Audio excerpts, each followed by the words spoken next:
našem neka je slava i hvala što nas je i ove godine sabrao na ovom tajanstvenom mjestu, da se nasitimo istinom, smislom i životom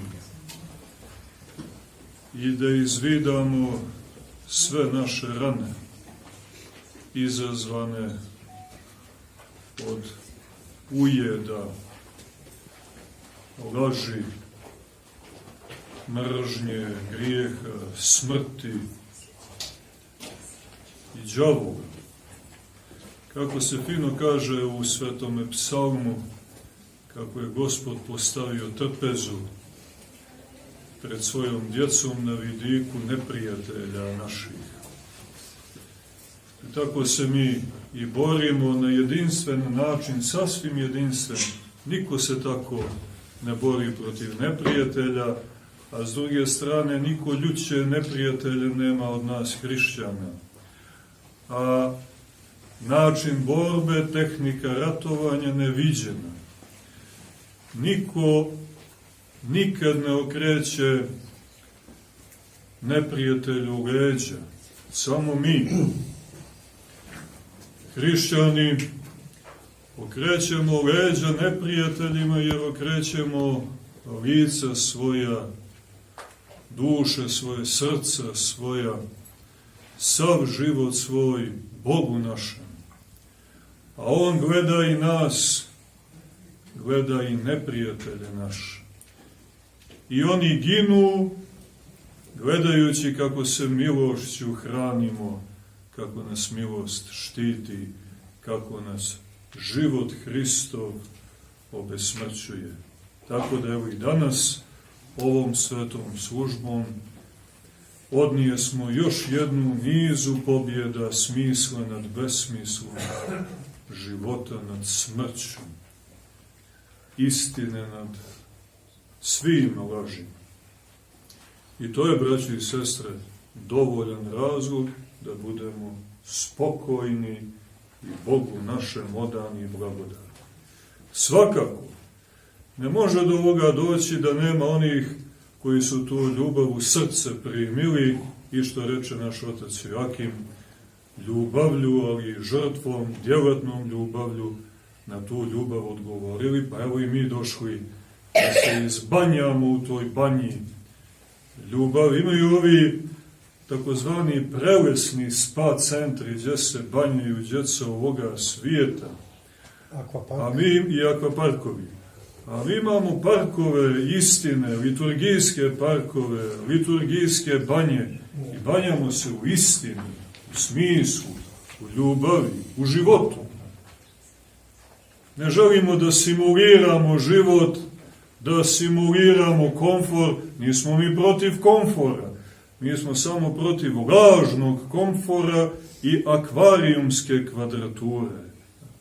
Ljudska duša ište vječnost i bezgraničnost i našli smo je i jedino je možemo naći u Hristu, Gospodu koji nam otvara vrata nebeske, beskrajne otadžbine, u koju uplovljavamo strujanjima, svetotajinskim strujanjima Duha Svetog. Ta strujanja su nadahnula i u našu Stanjevićku bratiju, da nije njih, ne bi se mi mogli izbanjati ovdje ni danas, niti u bilo koji dan, zato od srca jedna velika bratska metanija pred našim arhimandritom Jefremom i njegovim u Hristu bratstvom. Blagodarimo što nas krijepe, kad god imate neki psihički ili bilo koji, pa čak i finansijski, materijalni problem, ako uletite u neki kompleks, vi dođite ovdje u ovaj svoj dom, ovaj naš vidikovac, ovu našu banju, u ovaj naš centar duhovni, okrijepite se i ajte onda dalje nosite krst još malo, vrlo malo, da se sa krstom javimo pred raspetom i vaskrslom ljubavlju koja će suditi svijetu.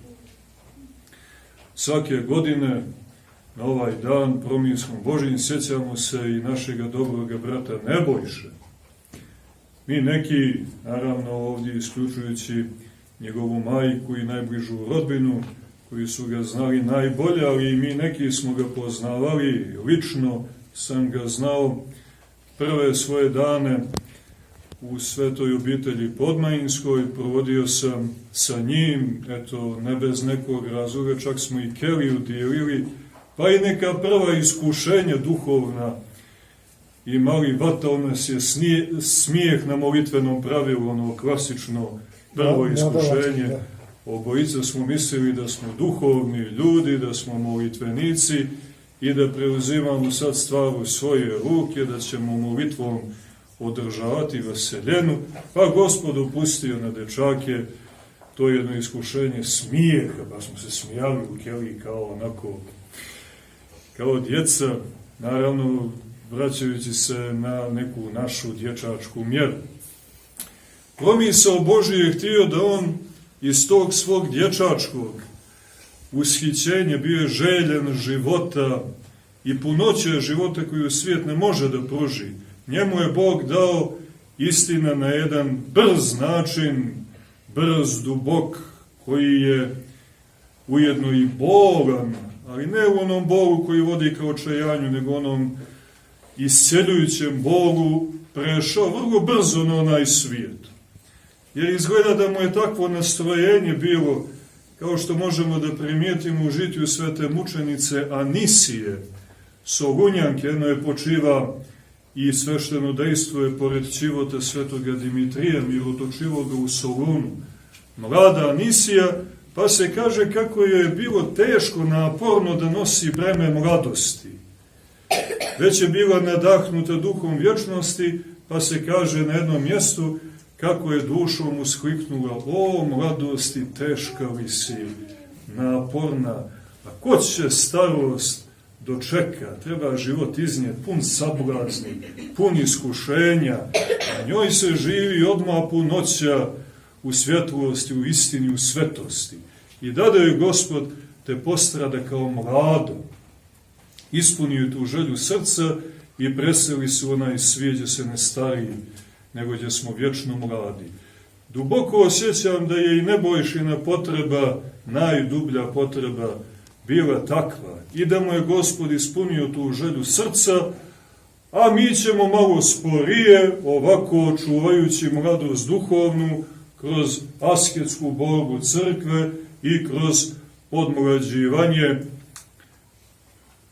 učestvovanjem u svetim tajnama, pričešćujući se i Bogu se moleći. On je izabrao brži, kraći put i slava Bogu da je takva potvrda, da je našao ono što je tražio, jeste i na ovaj način artikulisan godišnji spomen, vrlo tijesno vezan za žrtvenik Gospodnji, što sve potvrđuje da je on našao mjesto srcu svome, a nas na ovaj način i priziva i čeka pa da se sretemo svi u budućem vijeku u carstvu kome neće biti kraja. To su sve razlozi da njegova majka, njegova sestra i svi njegovi budu spokojni i Hristu Bogu odani i beskrajno blagodarni.